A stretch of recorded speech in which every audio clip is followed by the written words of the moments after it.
Cicleide, bom dia. Bom dia, desembargador. Doutora Marta Celina. Bom dia, desembargador. Estamos aqui a postos. Nós também. Então, vamos começar, né?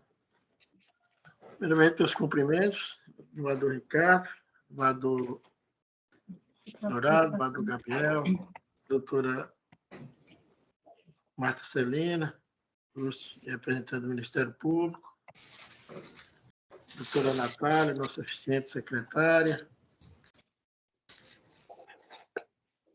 Eu declaro aberta a sessão e peço à secretária para fazer a leitura da ata anterior. Bom dia a todos. Ata de julgamento da Terceira Câmara Especializada Civil, realizada no dia 7 de fevereiro de 2024, publicada no Diário da Justiça, número 9756, de 9 de fevereiro, e até a presente data não foi impugnada. Estou vendo o desembargador Gabriel. Mas ele tá aqui, é porque acho que são muitas pessoas, ele está na página 2. Cumprimento aí, não estou lembrado se falei do seu nome. Meus cumprimentos. E da doutora Lucicleide também, meus cumprimentos. Tem votação. A ata. O silêncio tem como aprovado. Doutora Natália, vai ter alguma sustentação oral nesses processos?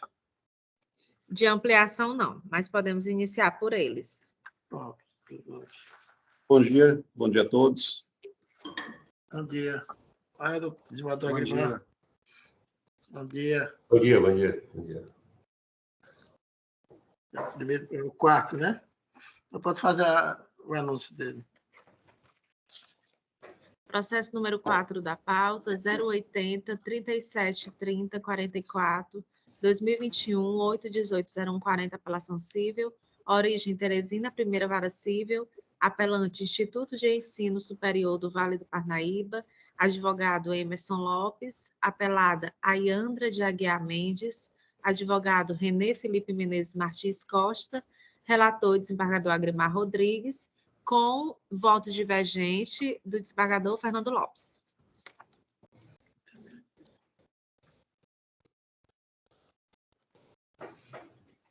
Quero dizer da satisfação em ter o desembargador Dourado e João Gabriel compondo essa igreja Câmara na ampliação e quórum em razão desse voto de divergência a minha pessoa.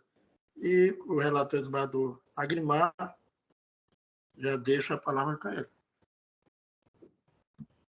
Pois não, senhor presidente. É um tema já conhecido, eu acho que o desembargador João Gabriel até participou da última ampliação que teve com esse mesmo tema, né? Creio que o desembargador Dourado, pelo menos na nossa Câmara, não teve contato com esse tema. Eu só reitero que o voto de Vossa Excelência, voto divergente de Vossa Excelência é com base na decisão do Supremo, né, que declarou constitucional uma lei estadual que autorizava esse desconto, né? Porém, a premissa que eu adoto é uma premissa diferente, é a premissa de desequilíbrio contratual.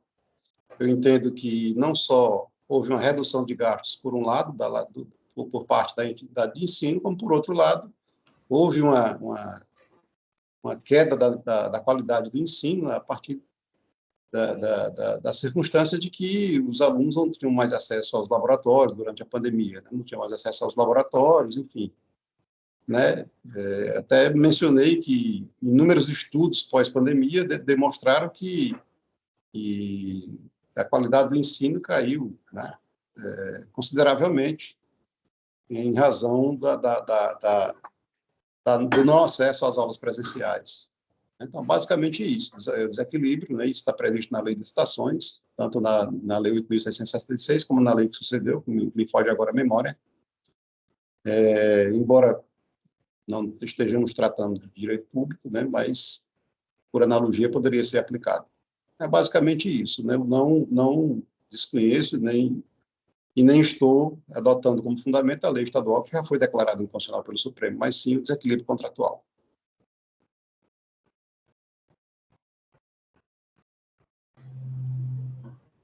Seu microfone, desembargador Fernando. Também vou resumir aqui a minha manifestação quanto à divergência. O voto também é um pouco longo, Então, na emenda, que também é um pouco longa. E a apelação civil, ação revisional do contrato de prestação de serviços educacionais, preliminar, ausência de interesse de agir, rejeição, método, ensino superior, redução do valor das mensalidades, custo de medicina, pandemia do novo coronavírus, serviço defeituoso e onerosidade excessiva não evidenciadas, na hipótese. Recurso conhecido e provido, reformando a sentença. Digo no item 1, a falta de interesse de agir manifesta-se quando o provimento jurisdicional vindicado ou não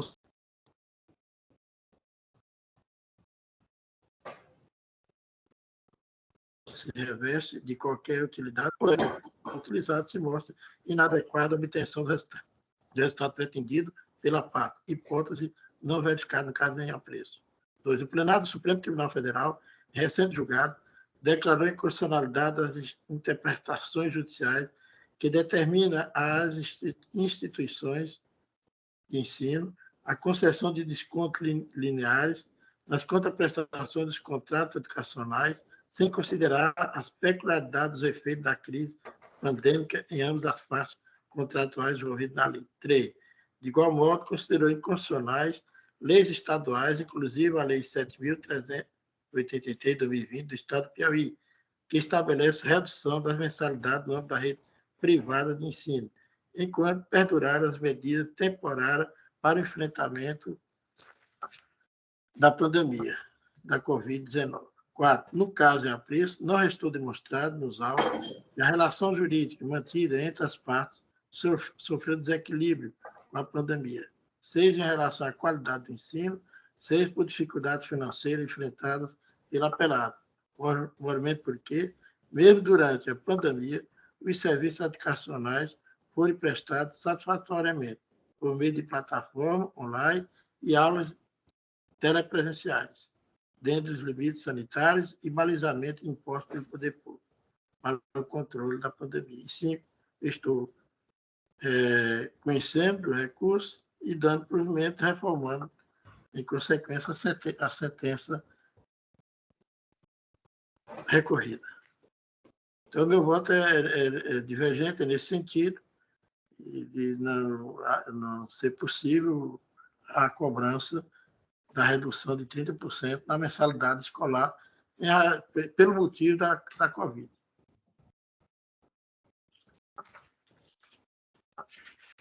Eu sou o desembargador Ricardo, não sei se ele voltou na vez passada, não.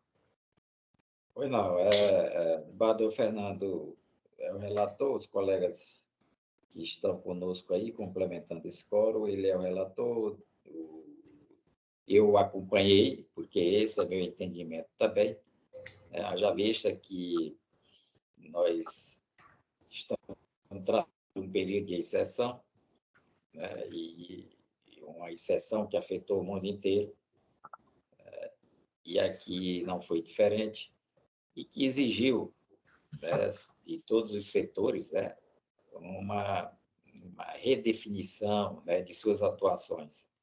E aconteceu também com o ensino.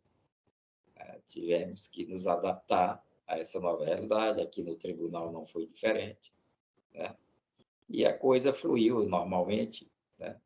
É claro que, em matéria de ensino, para determinadas áreas, pode ter havido algum prejuízo, principalmente aqueles que exigem sempre, no seu currículo uma presença imediata do aluno, do professor, mas não houve, como bem disse o relator, nenhuma demonstração de queda significante dessa qualidade, nem da redução de custos que teria se beneficiado as instituições de ensino. E, sem mais demora, eu, com esse posicionamento, também entendo e respaldado por essa decisão superior, em que ela declara a inconstitucionalidade de leis locais, leis regionais, que davam guarida a essa posição, a essa possibilidade de desconto. Assim sendo, eu acompanho integralmente o relator. Relator? Com respeito, a gente conhece. Se quiser, Vossa Excelência é o relator. Ah, Né? O de divergência é do desembargador Agrimar. É o contrário. É o contrário. Ah, é o contrário? É o contrário. Então, eu estou acompanhando a divergência. Desculpa, presidente, desculpa. Estou acompanhando a divergência. Estou com a palavra o eminente desembargador Manuel de Souza Dourado, que é a honra de tê-lo aqui na nossa Câmara.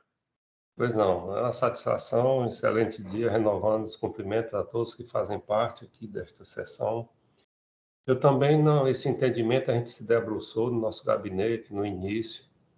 Era uma excepcionalidade, realmente não faz sentido a declaração de inconstitucionalidade, ela é patente.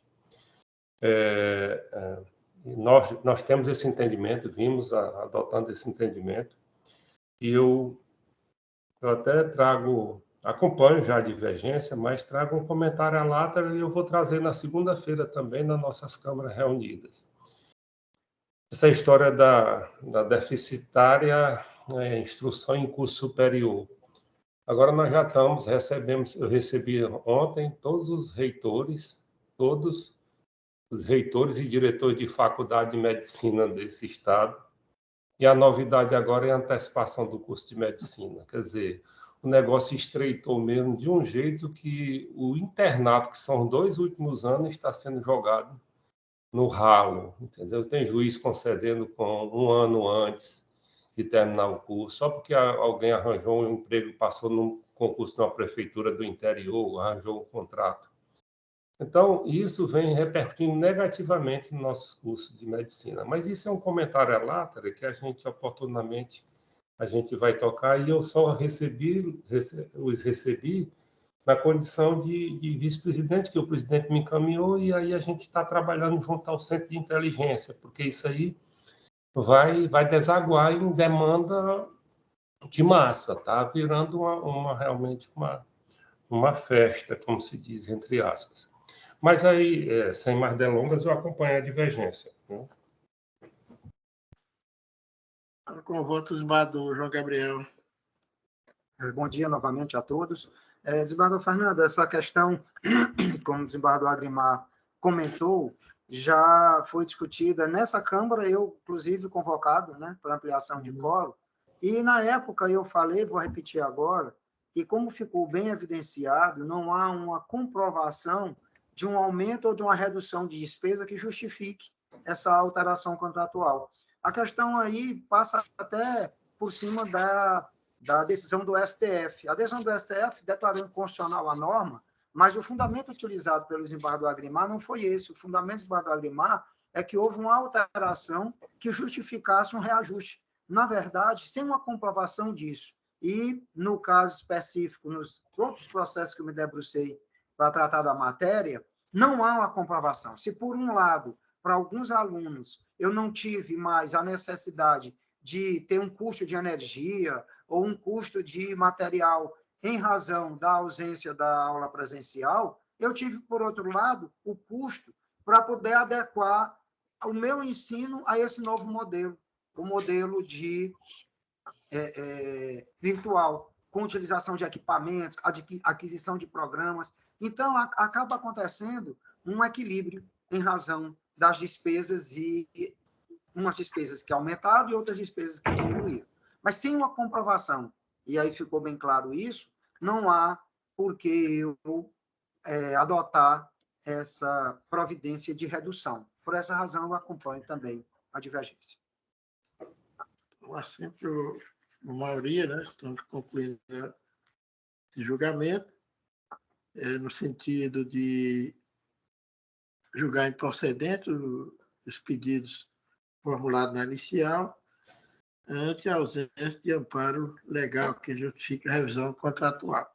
Eu estou deixando também de majorar os honorários nessa fase, recursal, tendo em vista que, no caso, o recurso foi provido, restando ausente, assim, um dos requisitos autorizadores da majoração. E cito aqui decisões do STJ nesse sentido. Não houve o parecer do Ministério Público por não vislumbrar interesse público. Então, essa grande Câmara, em julgamento de ampliação de quórum, conhecido o recurso e deu-lhe provimento nos termos do voto do relator. Não. Em termos do voto do voto divergente. Isso. Do relator do voto divergente. E assim eu agradeço a presença dos eminentes desembargadores, Anderson Dourado e desembargador João Gabriel, e desejando retorno, quando for preciso. Sim, tranquilo. Nós é que agradecemos também a possibilidade, eu agradeço a possibilidade de participar, realmente. Fui convidado para outra Câmara no mesmo horário, mas não deu, eu dei preferência para essa, outra Câmara. Essa era a criminal. E aí a gente está aqui para isso, na medida do possível, está colaborando. As palavras do desembargador Dourado, no sentido de agradecer a oportunidade, mais um aprendizado, e me colocar à disposição sempre da Câmara para o que necessitar. Bom dia. E sempre é verdadeiro, quando precisar nas câmaras. Está ótimo, desembargador. Obrigado. Obrigado. Agora vamos para o terceiro, né? Isso, que o desembargador Agrimar não vai participar e a doutora Lucicleide vai substituir. Então, agradeço a presença da doutora Lucicleide, que seja bem-vinda à nossa Câmara e que volte em outras oportunidades.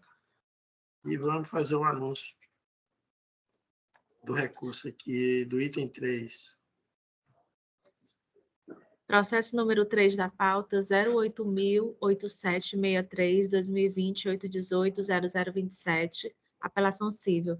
Origem corrente, vara única, apelante Yuri do Lago Nogueira Cavalcante Reis, advogados Rana Carla Gomes Pinto, apelado Banco do Nordeste do Brasil, advogados Paulo Rocha Barra, Márcia Elizabeth Silveira Nascimento Barra, relator desembargador Ricardo Gentil, com suspeição do desembargador Agrimar Rodrigues e participação da doutora Lucicleide.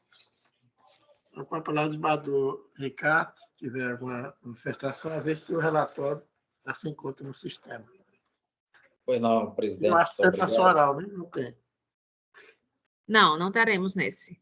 Eu renovo os cumprimentos a todos, né, na pessoa do desembargador Fernando e acolhendo aí a juíza convocada, a doutora Lucicleide Pereira Belo. Seja bem-vinda à nossa terceira Câmara. Novos cumprimentos também à doutora Marta Celina, e em nome do desembargador Fernando, estou estendendo ao desembargador Agrimar, naturalmente, e também à nossa secretária.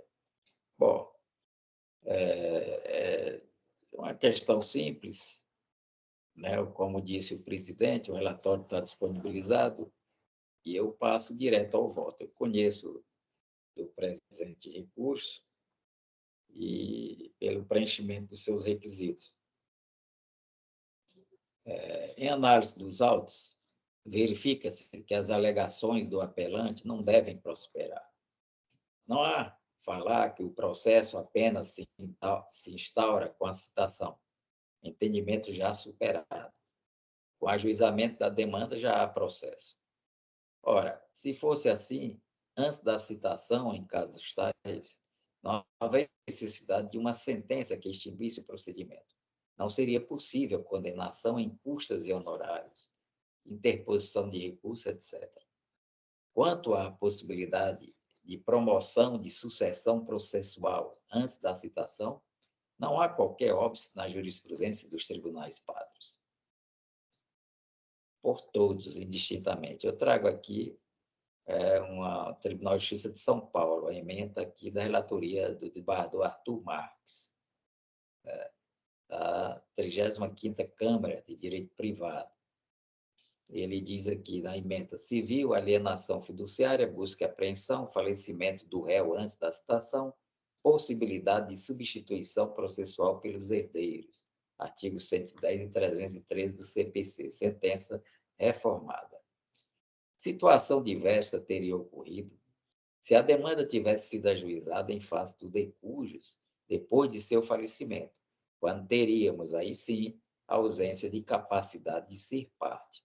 Ainda assim, não se falaria em ilegitimidade.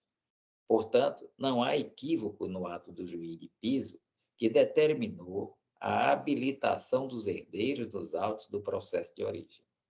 No que se refere à prescrição da pretensão executória, tendo havido corretamente o ingresso dos sucessores no polo passivo da ação, não houve vício no ato citatório, que retroagiu à data da propositura da demanda, tendo interrompido regularmente a prescrição. Por sua vez, elementar que o espólio responde pela integralidade das dívidas contraídas pelo falecido, ou seja, primeiro, exaurindo-se os débitos contraídos, o que sobejar será dividido entre os herdeiros legítimos. Nesse ponto, o apelante não se desincumbiu de comprovar adequadamente o esgotamento da herança, sequer trouxe a relação de todos os bens que constituem a herança, nem de que quais pagamentos foram feitos e em que monta, nem mesmo quais bens do acervo foram utilizados para realizar os supostos pagamentos afirmados, a ponto de, segundo ele, ter exaurido os bens deixados pelo decúbito.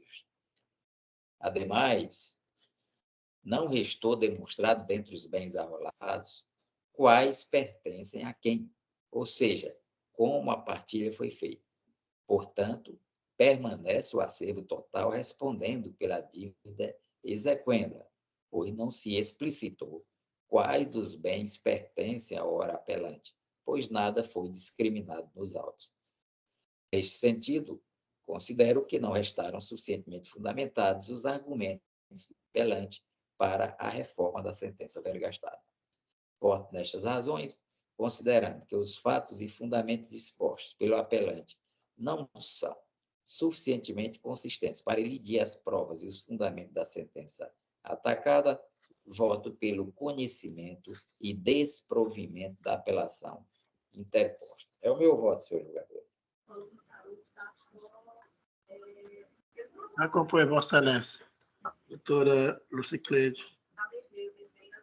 E novos cumprimentos aos integrantes dessa corte, dessa Câmara, na pessoa do desembargador Fernando, ao presidente, para Marta Celina e Natália.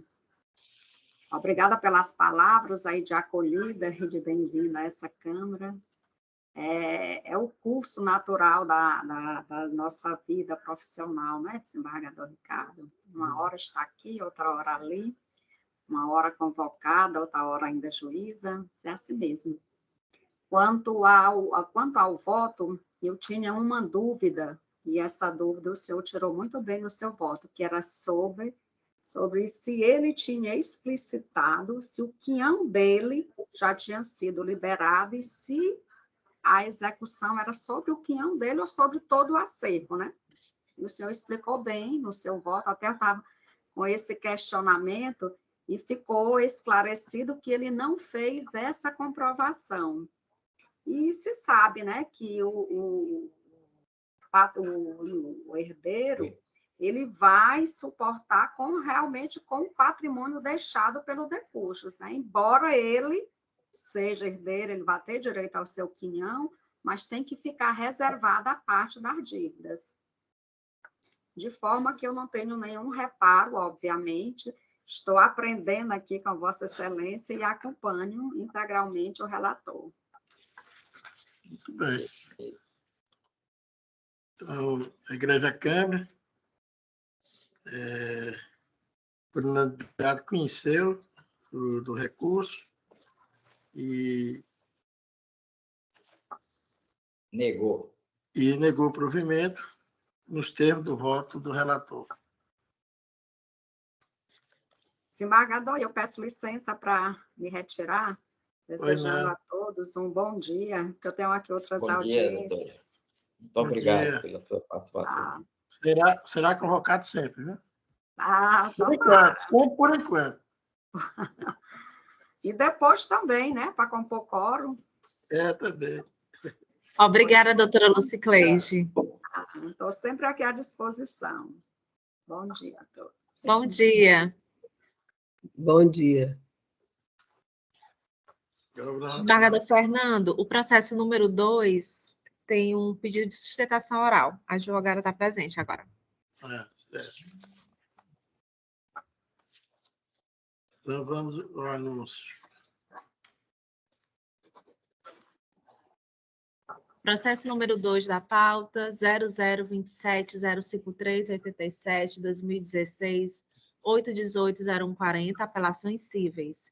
Origem Teresina, 8ª Vara Civil, primeiro apelante, Companhia de Seguros, Aliança do Brasil, advogado David Sombra Peixoto, segundo apelante, Banco do Brasil S.A., advogado Wilson Salles Belchior, apelados Flávia Regina Azevedo de Carvalho Barros e Espólio de Jesualdo Cavalcante Barros Filho, advogada Virgínia Gomes de Moura, relator desembargador Fernando Lopes, com sustentação oral, doutora Letícia Abreu Borges.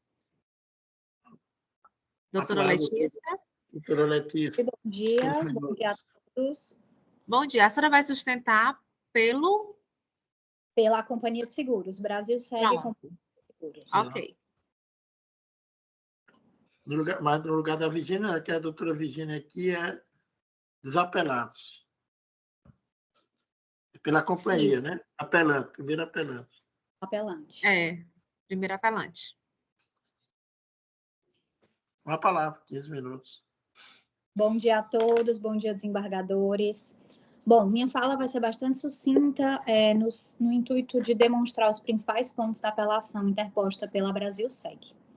Trata-se de um recurso de apelação apresentado no sentido de buscar desconstituir a sentença proferida, que condenou indevidamente a seguradora ao pagamento de garantia securitária, mesmo quando houve comprovação de má-fé por parte do contratante. Inicialmente, a seguradora destacou que ela foi privada de seu direito de produção de prova, vez que a seguradora, durante a instrução processual, requereu expedição de ofício aos hospitais nos quais o segurado realizou tratamento médico, com o intuito de juntar a documentação e comprovar a omissão de doença pré-existente por parte do contratante. O referido pedido, excelências, foi indeferido sob o argumento de que caberia à seguradora a comprovação da má-fé e a realização de exames prévios. Contudo, o pedido de expedição de ofício não era um pedido infundado ou aleatório, mas consistia em requisito contratual previsto no contrato e também previsto pelo Código Civil. O cesseamento do direito de defesa da seguradora, ou seja, o afastamento de seu direito à produção de prova, é latente, de modo que a referida documentação seria imprescindível para a constituição do direito da seguradora. Diante do exposto, a seguradora requereu na apelação a anulação da sentença frente ao seu cesseamento de defesa, que não puder exercer seu direito de produção de prova. Bom, caso não se entenda pela nulidade da sentença, a seguradora também demonstrou no recurso que houve omissão de doença pré-existente por parte do contratante, o qual faleceu menos de um mês após a contratação do seguro. Fato que chama muita atenção ao estado de saúde desse, que já era bastante precário, e não foi informado à seguradora no ato da contratação do seguro. Quanto ao entendido na sentença de que a seguradora não submeteu o segurado a exames prévios de saúde, cumpre destacar que, ausente qualquer declaração nesse sentido, a seguradora não teria como proceder com a implicação desses exames à parte contratante. Assim, de acordo com o entendimento do STJ chancelado acerca da matéria, restando provado pela seguradora, pelo contexto fático, que houve omissão intencional de doença pré-existente, o que é comprovado pelo ínfimo período de sobrevida do segurado, é lícita a recusa de cobertura securitária. Por fim, a seguradora impugna a condenação ao pagamento de honorário sobre o valor da causa, eis que existe condenação em pecúnia, devendo a condenação ser alterada para a condenação sobre o valor da condenação. Bom, essas foram as minhas considerações. Obrigada a todos pela atenção. Obrigado, doutora Letícia. Então, vamos ao voto, né?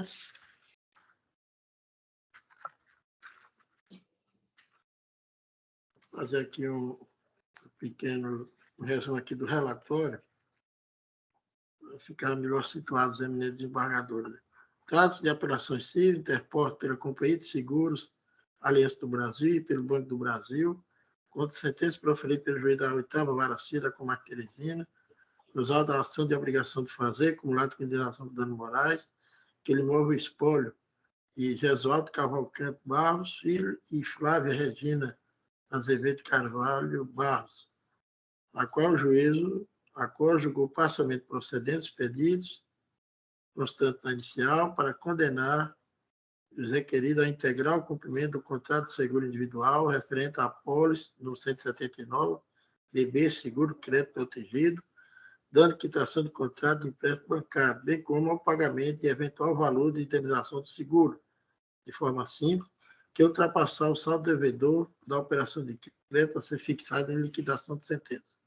Condenou os requeridos, horas apelantes, ao pagamento das custas e despesas processuais, bem como honorários advocatícios, estes arbitrados indecentes sobre o valor da causa, nos termos do artigo 85 do Código de Processo Civil. Tem razão disso, a primeira apelante, a companhia de seguro, depois do presente recurso, suscitando a preliminar de cessamento de defesa e ofensa aos princípios da não surpresa, da cooperação e da busca da verdade real, ante a ausente apreciação do pedido de reconsideração da decisão, que indeferia a produção de prova requerida, expedição de ofício aos hospitais, onde o segurado realizar o tratamento de saúde.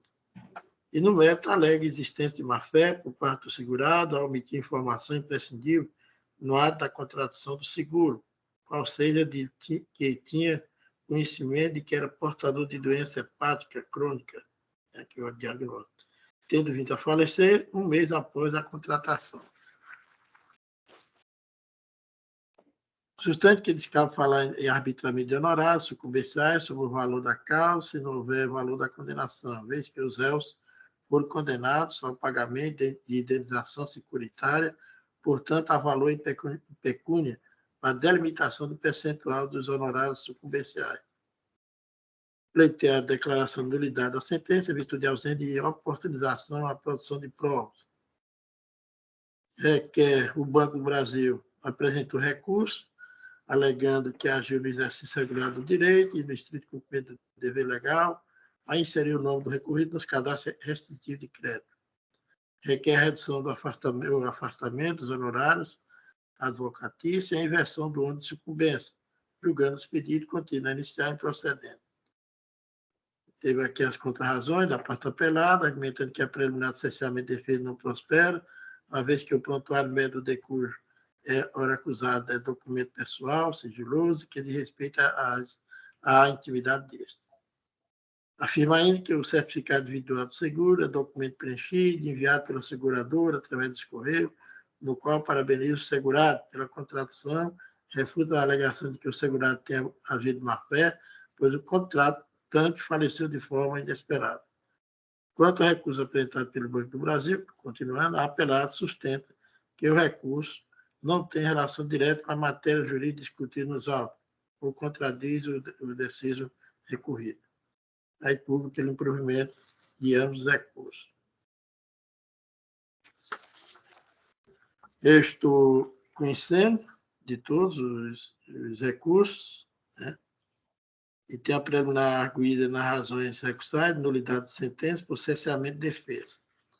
Aduz a primeira apelante, companhia de seguro Aliança do Brasil, que a sentença deve ser nulificada, tendo em vista o cessamento de defesa, consubstanciado na ausência de apreciação do pedido formulado em sede de petição, tenho ideia aqui, quanto ao pedido de expedição de ofício aos hospitais, onde o segurado realizar tratamento de saúde, para fim de comprovar se a doença cometida de custo era preexistente ou não à contratação do seguro.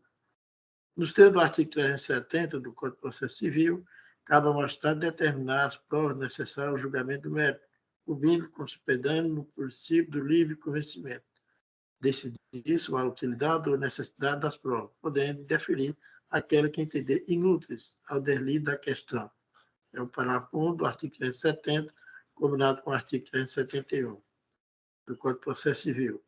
Portanto, não há que se falar em cessamento de defesa ou ofensa aos princípios da não surpresa, da cooperação e da busca da verdade, uma vez que, no caso em espécie, o magistrado apreciou o pedido de produção de prova em decisão fundamentada, está aqui no ID, nesse tem o nome aqui, por entender que já há nos autos elementos suficientes à compreensão dos fatos. Quanto à condição da produção de prova em si, sabe-se que, em atenção ao princípio do livre convencimento motivado, cabe ao juiz, destinatário da prova, a apreciação da adequação da produção probatória ao caso dos autos.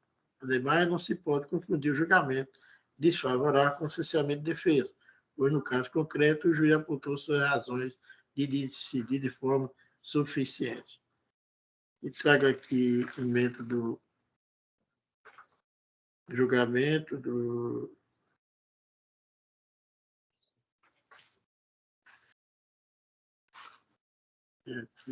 STJ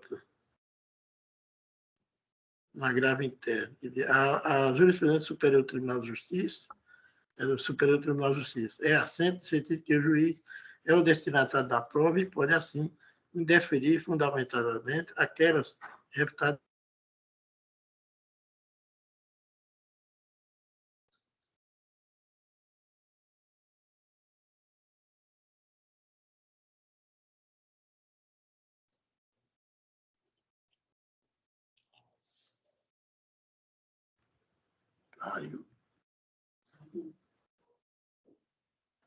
Estava congelada aqui a imagem. Eu vi quando estava preliminar? Até o início da leitura do precedente do STJ. Então, certo. Eu fui até o início, né?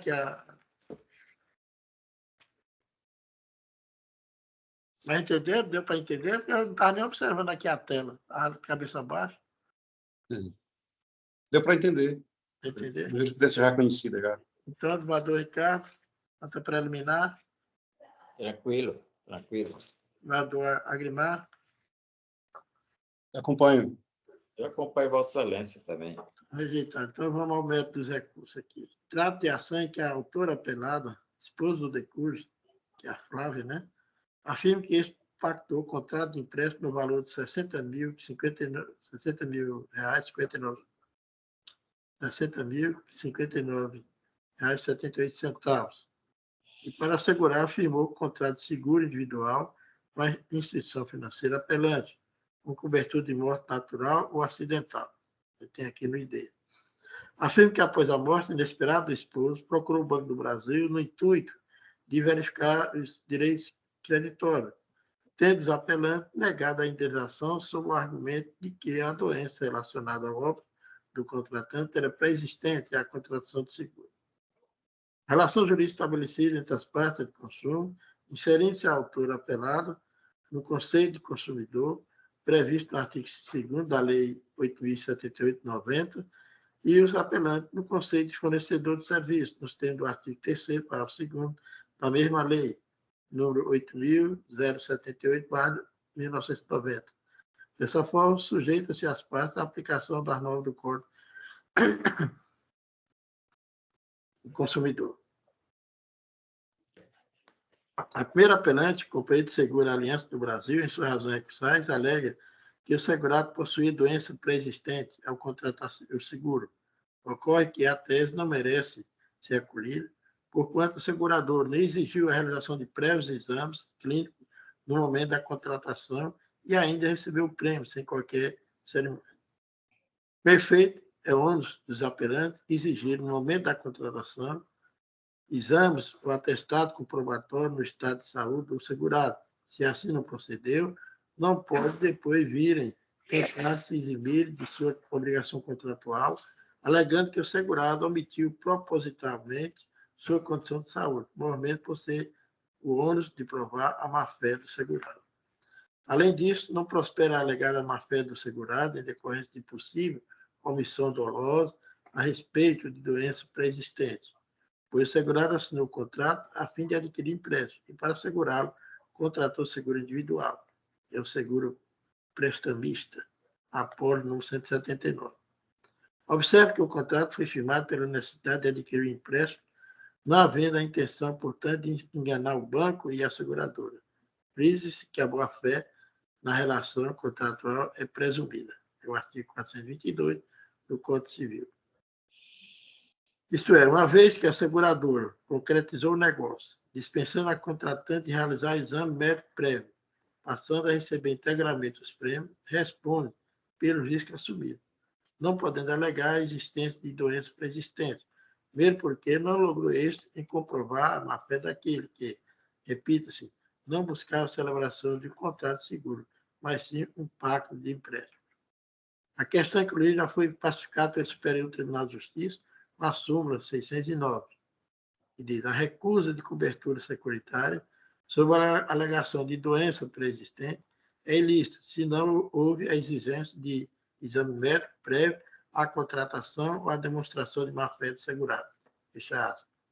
Dessa forma, restou pacificado pela Corte Superior que, para a seguradora se eximir do pagamento da indenização, não basta a alegação de omissão por parte do segurado, sendo imprescindível a realização de exames prévios, a fim de verificar a adequação do contratante às condições exigidas, eliminando riscos futuros de contratar com portador de enfermidade pré-existente. Nesse sentido, colecionamos julgados dos tribunais pátrios, alguns aqui. Nós temos esse aqui do Tribunal de São Paulo, desembargador relator Fernando Sastre Redondo, julgamento dia 3 de junho de 2018, aqui em destaque: contratação acessória a financiamento de veículo automotor, negativo de cobertura decorrente de doença pré-existente, recusa ilegítimo, seguradora que não comprovou ter averiguado as condições de saúde do segurado ou má-fé deste na contratação. Temos outro aqui também do Tribunal do Paraná, nesse mesmo sentido. Outro aqui é a súmula aqui do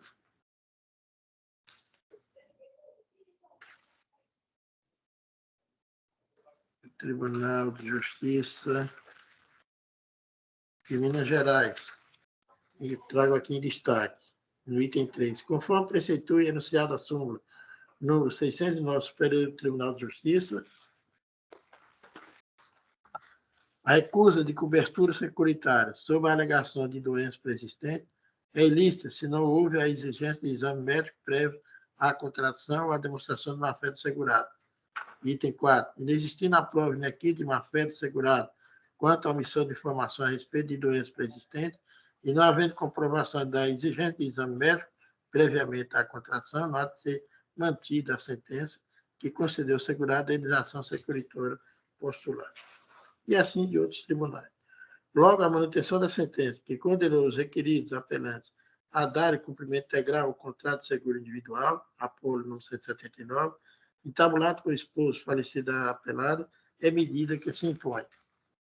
Quanto ao apelo interposto pelo Banco do Brasil, destaque que em nenhum momento foi alegado o fato de a parte apelada ter tido seu nome inserido nos cadastros de restrição ao crédito, da mesma forma, os honorários advocatícios fixados na sentença foram estipulados no percentual deficiente e não de 20%, como aduz o banco apelante.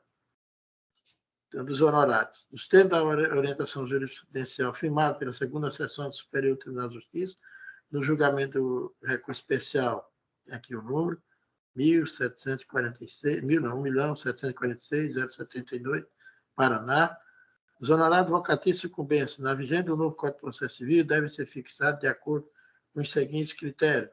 Primeiro, quando houver condenação, deve ser fixada entre 10% e 20% sobre o montante desta. Artigo 85, parágrafo 2º. 2. Segundo, não havendo condenação, serão também fixadas entre 10% e 20% das seguintes bases de cálculo. 2A, sobre o proveito econômico obtido pelo vencedor. B, não sendo possível mensurar o proveito econômico obtido sobre o valor atualizado da causa.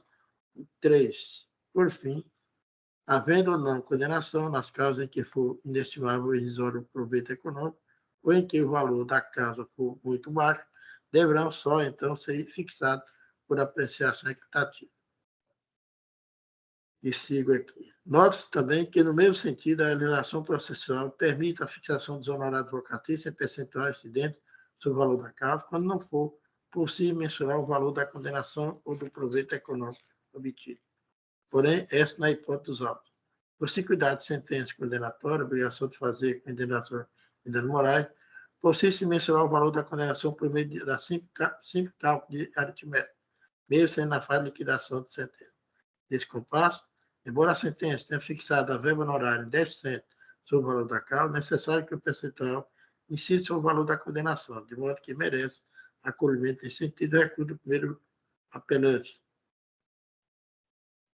com peito seguro à Aliança do Brasil. Quanto ao pedido de diminuição, afastamento, observe que a fixação da verba de sucumbência em ação de natureza condenatória deve levar em consideração o valor da condenação, a proporcionalidade do quanto a ser arbitrado, com o grau de zelo do profissional, o lugar da prestação de serviço, a natureza e a importância da causa, o trabalho realizado pelo advogado e o tempo exigido para o seu serviço, tudo nos termos previsto no artigo 85, parágrafo 2º do CPC.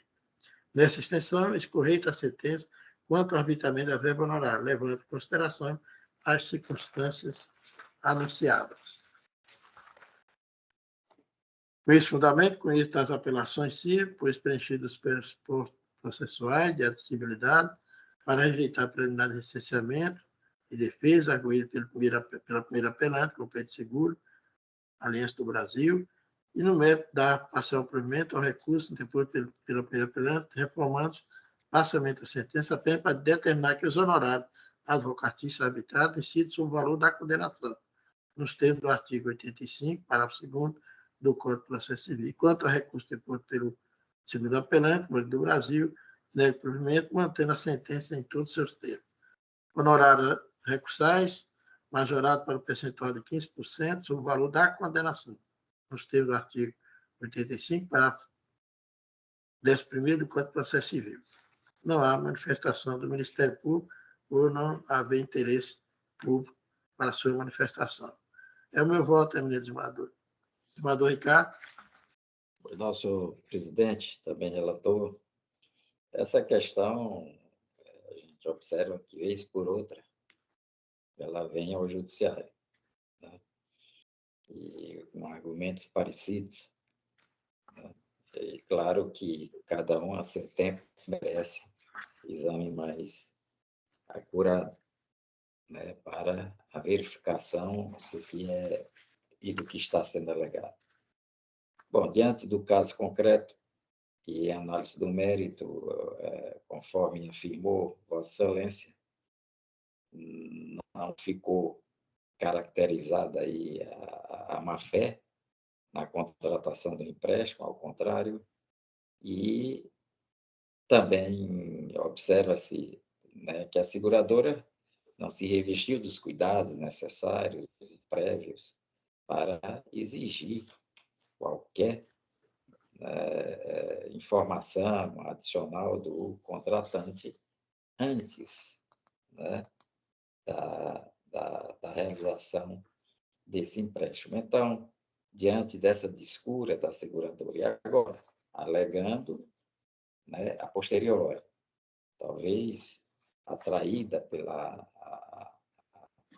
o pouco espaço de tempo, né, e entre o empréstimo e o fatídico acontecimento, né, morte natural, né, do contratante, a seguradora, né, em princípio, a gente pode até reconhecer, né, certa legitimidade pela via tentar, né, demonstrar que possivelmente teria havido essa má-fé tal, e com omissão de informação. Mas não foi isso que aconteceu, não restou demonstrado nos autos. O relator se ouve muito bem, razão pela qual eu acompanho integralmente esse voto. Com o voto do desembargador Agrimar. Não, senhor presidente, eu também acompanho Vossa Excelência, em par com as considerações do desembargador Ricardo Gentil, a matéria também por mim muito conhecida. Ante a ausência de comprovação de omissão dolosa, eu acompanho Vossa Excelência. A Igreja quer, por unanimidade, conheceu as apelações cíveis, rejeitou a preliminar de licenciamento de defesa suscitada pela apelante com peito seguro Aliança do Brasil, e no mérito deu parcial provimento apenas para determinar que os honorários advocatícios arbitrados incidem sobre o valor da condenação. Enquanto a do Banco do Brasil, foi negado provimento, no mais mantendo a sentença em seus demais termos, havendo a majoração dos honorários advocatícios para 15%, sobre o valor da condenação. Assim, encerramos esse julgamento. Agradecemos a presença da doutora Letícia, que faz na sua sustentação, em nome da parte apelante, companhia de seguro, e vamos seguir a outro processo, né? Obrigado, doutora Letícia. Processo número 1 da pauta, 000-3126-39-2009, 818-0140, origem Teresina, segunda vara civil, apelante, Escritório Central de Arrecadação e Distribuição, ECAD, advogado Luiz César Pires Ferreira Júnior, apelado Serviço de Apoio às Micro e Pequenas Empresas do Piauí, Sebrae Piauí, advogado Ézio José Raulino Amaral, relator desembargador Fernando Lopes, com sustentação oral pelo advogado da parte apelada, doutor Ézio. Com a palavra, doutor Ézio, 15 minutos. Ézio Amaral. Excelentíssimo senhor desembargador, presidente desta egregia Câmara, excelentíssimo senhor desembargador Agrimar, excelentíssimo senhor desembargador Ricardo Gentil, excelentíssimo senhor representante do Ministério Público, serventuários, meu bom dia. Inicialmente, gostaria de agradecer a atenção de Vossas Excelências e de me permitir fazer uma defesa, até prometo, desembargador Fernando, que será bem rápida, a respeito deste processo, né? Inicialmente, eu gostaria de pedir a atenção de Vossas Excelências a uma preliminar de intempestividade do recurso de apelação. Esse recurso de apelação foi interposto ainda no período da pandemia e não foi observado que vários feriados foram antecipados, sendo que, quando chegou o dia do feriado, o trabalho aqui no tribunal aconteceu normalmente, como foi o caso do dia 12 de outubro, do dia 19 de outubro. E aí, nas contrarrazões apresentadas pelo Sebrae, ficou bem claro que o expediente aconteceu normalmente no dia 11 de outubro de 2021, no dia 12 de outubro de 2021 e no dia 19 de outubro de 2021. Ocorre que a empresa apelante não observou que esses dias estava o funcionamento normal aqui do tribunal e apresentou intempestivamente o recurso de apelação, de modo que, preliminarmente, eu rogo a Vossas Excelências que não conheçam do recurso de apelação em razão da sua intempestividade. Superada a preliminar, que eu não acredito, mas em apego ao bom argumento, desembargador Agrimar, a sentença proferida em primeira instância não merece qualquer reparo, visto que seguiu regularmente os fatos, o direito e a jurisprudência aplicável ao caso. No caso, o ECAD, Vossas Excelências conhecem bem, e a atuação do Sebrae, o Sebrae ele não realiza nenhum show, né, nenhum evento artístico musical. O Sebrae, em uma parceria com o município de Pedro II, realiza as feiras de artesanato, né, promovendo o desenvolvimento das micro e pequenas empresas daquela região. Ocorre que um fiscal do ECAD fez um levantamento lá de forma unilateral, sem nenhuma assinatura, e isso foi bem compreendido na sentença de primeira instância, que foi o principal argumento para julgar improcedente, visto que simplesmente levantou um eventual direito autoral e entrou com essa ação de cobrança contra o Sebrae, quando, na verdade, o Sebrae não realizou o show, quando, na verdade, esse documento foi feito unilateralmente. O ECAD é uma empresa privada, não tem fé pública o seu fiscal, não foi delimitado ali quais eram as atrações artísticas que foram contratadas e promovidas pelo município de Pedro II, e pior, a ação de cobrança se refere a um evento de 2009, e todos os documentos juntados pelo ECAD se referem a um evento de 2008, ou seja, não teve o mínimo de atenção para demonstrar, para provar e essa ação de cobrança protocolada, de modo que, caso seja superada a preliminar de intempestividade, a sentença proferida nos autos não merece qualquer reparo, devendo ser mantida em todos os seus termos. É o que requer nobres desembargadores.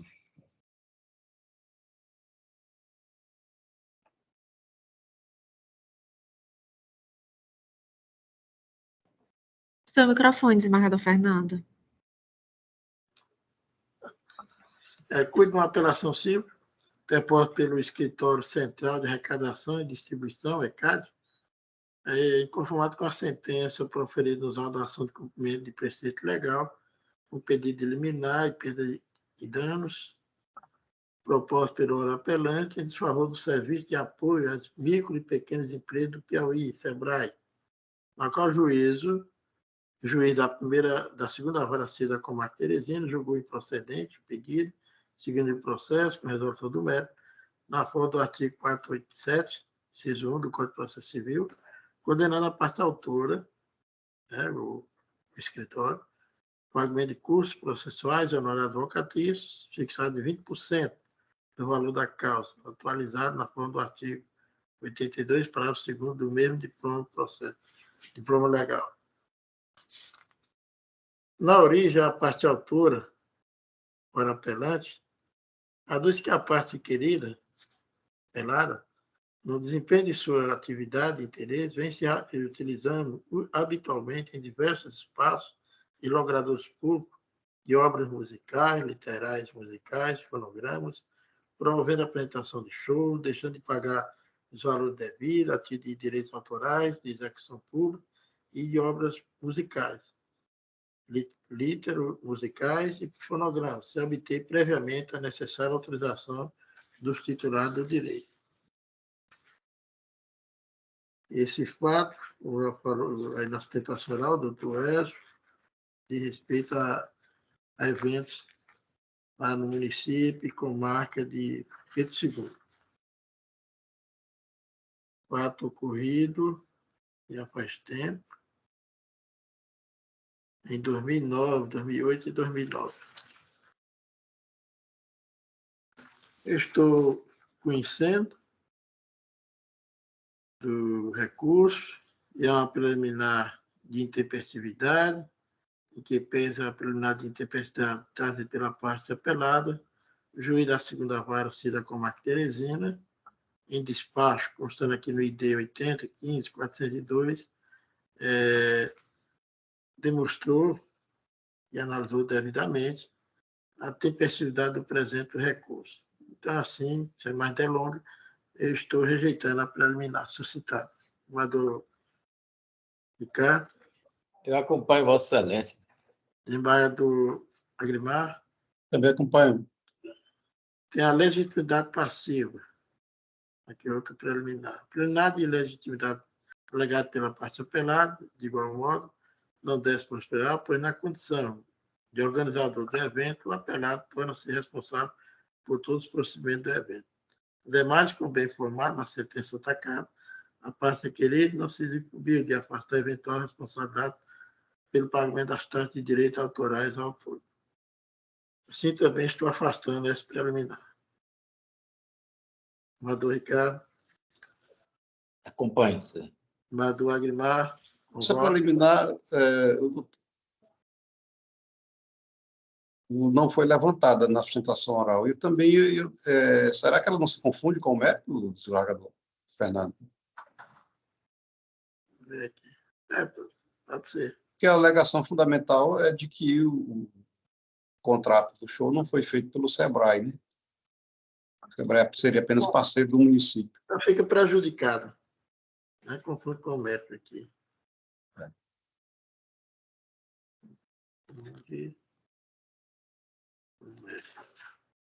Fique prejudicado.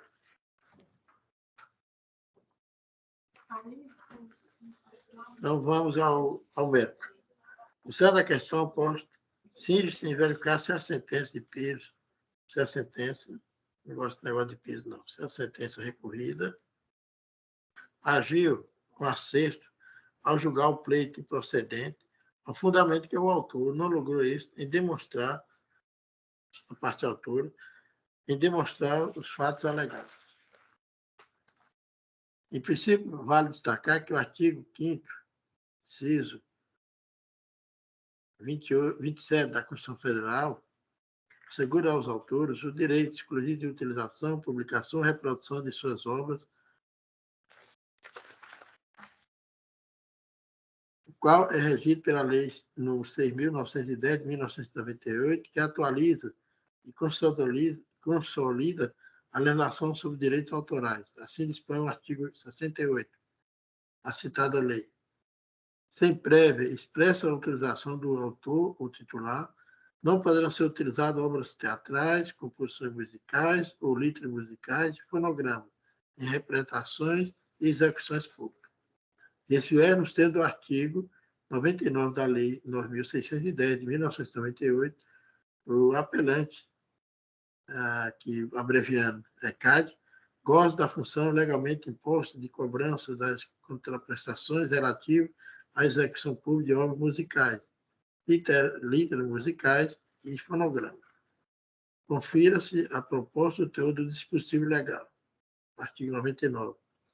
As associações manterão um único escritório central para arrecadação e distribuição em comum dos direitos relativos à execução pública das obras musicais e letras musicais e de fonogramas, inclusive por meio da radiodifusão e transmissão por qualquer modalidade e da exibição de obras audiovisuais. Parágrafo 2º. Escritórios centrais e as associações a que se refere este título atuarão em juízo e fora dele em seus próprios nomes, como substituto processuais dos titulares a eles vinculados. Dessa feita em que pese o ECAD tenha legitimidade para a cobrança dos direitos autorais, de certo, a referida associação necessita demonstrar o fato constitutivo do seu direito, conforme preceitua o artigo 373.1 do Código de Processo Civil. Eu escrevo aqui. Sabe-se que a valoração das provas no direito brasileiro dá-se-á por meio da persuasão racional, ou seja, o juiz é livre para tomar a decisão que achar mais justa e necessária, desde que a fundamente, restringindo as provas juntadas aos autos. A matéria, portanto, deve ser apreciada à luz das provas, dos autos e das leis aplicáveis ao caso concreto, salientando-se a liberdade do juiz para tomar a decisão que se aproxime da verdade real. Como se vê no trecho da sentença devastada, o magistrado, não obstante, avistou participação do requerido na condição de organizador, realizador do evento e, por consequência, responsável por todos os seus procedimentos, destacando como forçoso concluir pela improcedente pedido, uma vez que a parte autora não comprovou o alegado no inicial.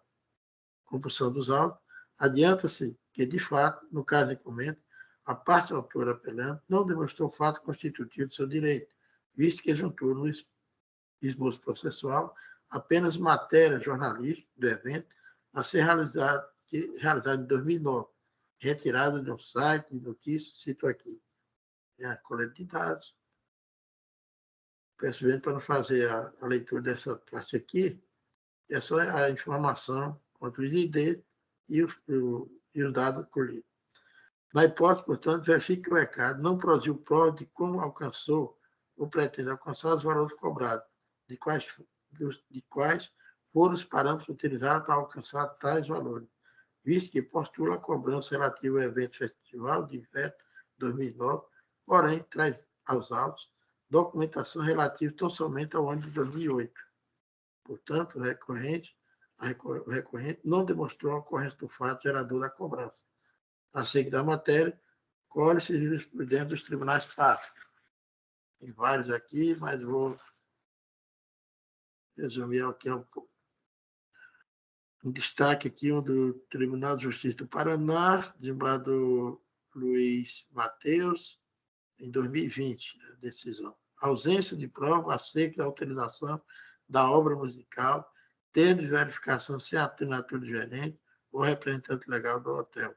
Agente fiscalizador do ECAD que não detém FEPUR, ato que não possui presunção de veracidade, parte autora que não desincumbiu do seu ano probatório, artigo 373.1 do CPC, sentença parcialmente informada apenas para reconhecer a legitimidade passiva dos sócios.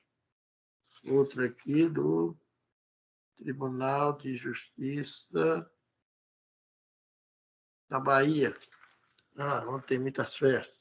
Em destaque, item 3. Embora exista um regulamento que dispõe acerca da aplicação das normas de cobrança do ECAD, se não há nos autos documento que demonstra a apuração do valor devido, tais como o número de pessoas que participaram do evento, número de ingressos colocados à venda, preço do ingresso, periodicidade, atividade exercida pelo usuário, área sonorizada, dentre outros, deve ser mantida a sentença que julgou improcedentes pedidos iniciais, a teor do que dispõe o artigo 373.1 do CPC.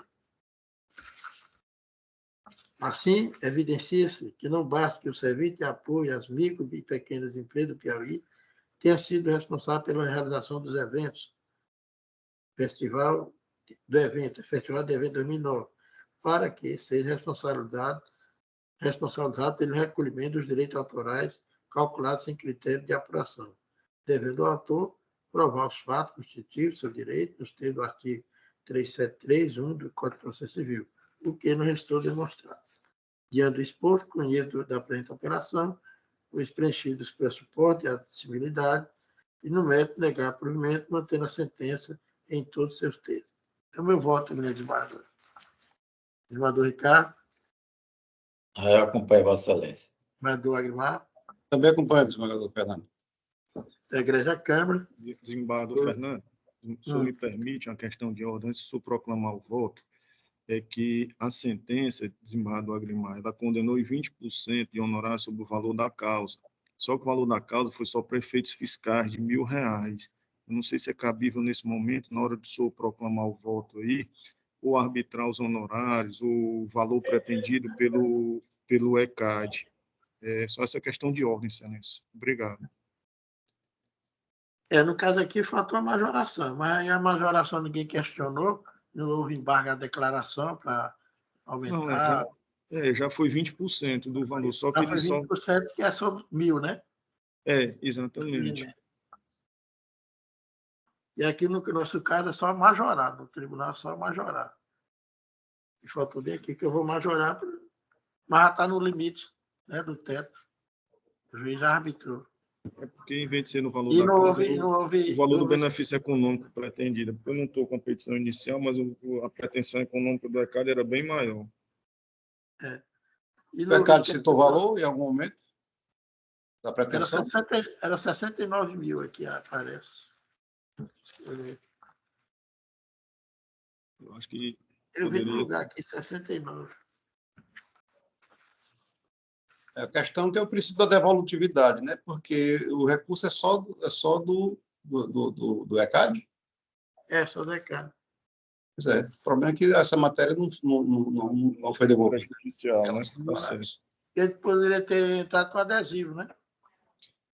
Mas assim, só se da pretensão econômica, né? Isso eu coloquei só essa questão de ordem. Nessa altura, infelizmente, doutor, não podemos mais fazer nada. Eu agradeço. A igreja conheceu do recurso e negou o provimento nos termos do voto do relator. E assim chegamos ao último processo, em julgamento. Obrigado, viu, presidente? Obrigado aí pela atenção. Eu queria agradecer a doutora Natália também pela atenção e o auxílio aqui. Obrigado. Bom dia a todos. Eu queria pedir permissão para me retirar da sala. Bom dia. Obrigado, viu? Bom trabalho. Obrigado. Assim concluímos a nossa sessão. Desembargador Fernando, com licença, a doutora Marta queria dar uma palavrinha. Então, com a palavra, nossa eminente procuradora, doutora Marta Zelina. Bom dia a todos, bom dia especial aos desembargadores Fernando, Ricardo e Agrimar. Eu queria somente propor uma moção de pesar ao doutor Antônio Ivan, procurador de Justiça, em virtude da morte do pai dele, agora, domingo passado. Era só para isso. Muito obrigada. Tem o nome aí do falecido? Mas eu dou o nome à Natália, porque eu não Natália. Viu? Eu dou o nome a ela. Eu coloco em votação a moção de pesar apresentada pela doutora Marcelina, procuradora de Justiça, sobre o falecimento do genitor do procurador de Justiça, Antônio Ivan, né? Antônio Ivan Silva. E Silva. Então, com a palavra do desembargador Ricardo. Pois não, surpresa, não sabia. Também Este não. evento, o procurador Antônio Ivan, combatente, né, diligente, e já é piauiense, né, dado o tempo que ele já está conosco aqui. Eu tive o prazer de conhecê-lo e com ele dividir um pouco as nossas lutas na comarca de Paulistano. E, com pesar, a gente sabe dessa notícia agora, mas que Deus conforte os filhos e familiares e que tenha misericórdia para com o pai dele. E eu acompanho integralmente. Peço até permissão para também subscrever essa moção. Com certeza.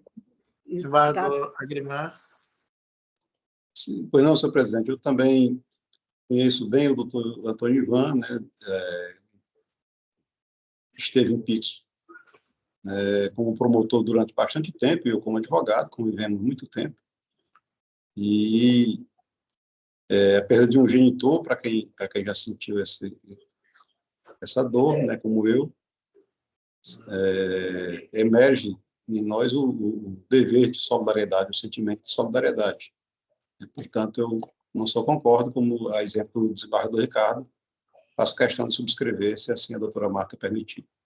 Com certeza. Também concordo plenamente, é um fato lamentável, mas é a certeza que nós temos na nossa vida, né? Depois que nasce, tem a certeza da morte. E deixa muita dor aos parentes, aos amigos. Certo. E assim eu quero também solidarizar e pedir a vênia da doutora Marcelina para subscrever a moção. Tudo bem, desembargador. Então, Natália, você faça um só e nós 4 assinamos. Uhum. Se é assim, o desembargador, presidente. Não, é assim mesmo. É lamentável, mas a coisa certa. Bom, desembargador Fernando, acho que esperar que Vossa Excelência já concluiu, né? Já encerra a sessão. Esperando. Então, amanhã não temos, né? Amanhã não temos. Tem não? Não temos amanhã. Estou me agoniando aqui para entrar em outra sessão já. Pois Primeira criminal. Quero apenas já parou de gravar, doutora? Vou parar agora. Foi para.